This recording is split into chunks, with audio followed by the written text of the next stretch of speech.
This is a review of Alan Carr's Easy Way to Stop Smoking book. My name is Mike Ratza, and thank you for signing up for my list.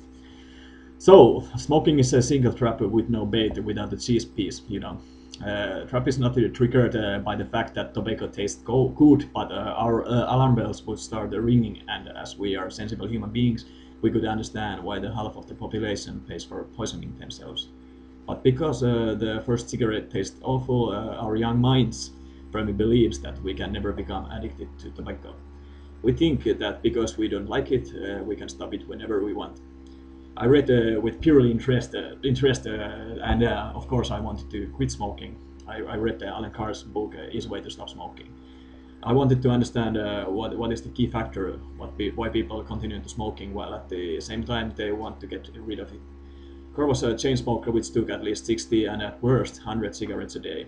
Carr was trying to end several times before he realized what is at stake. After this, killing smoking was easy. So teenagers are usually more difficult to stop smoking than others.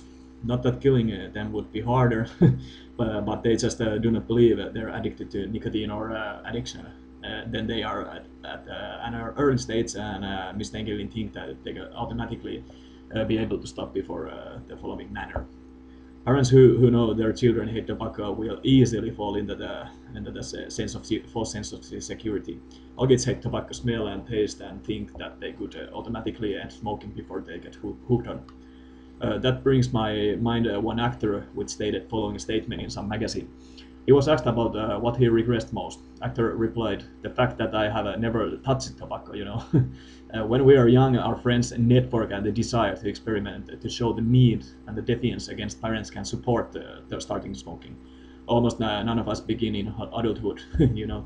And Carr says that each of them who have started smoking hope that you would never have started and keep smoking time and money.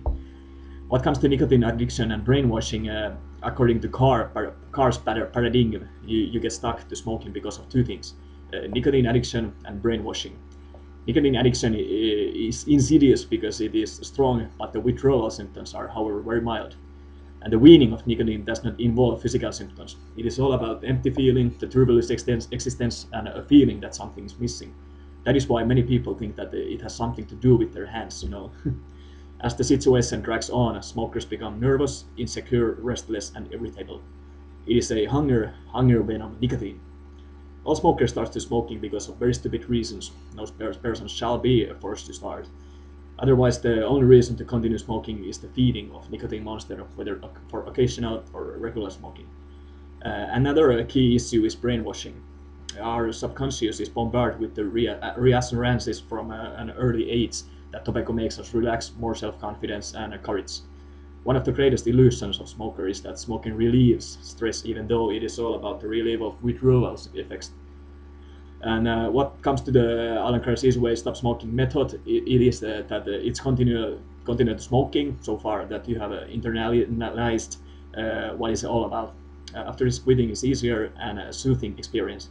Carr contended that the strikes of tobacco control, waiting for an appropriate date, as well as the substitute products like nicotine chewing gums and inhalers, because they only maintain nicotine dependence. Since I smoked 7 years before quitting with this method over 18 months ago, I find it easy to assess the functionality of Carr's method. It seems like it's so logical and reasonable, you know.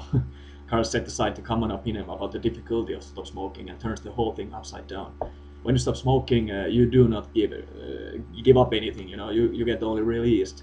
Carr also disproves smoking-related theses one by one. Smoking does not relieve your stress, for example, but causes it. Are you the person who is anxiously waiting for the break from a meeting or in theater? You don't have to be. So click on the photo below and order your own Alan Carr book. I appreciate this and thank you. Bye bye.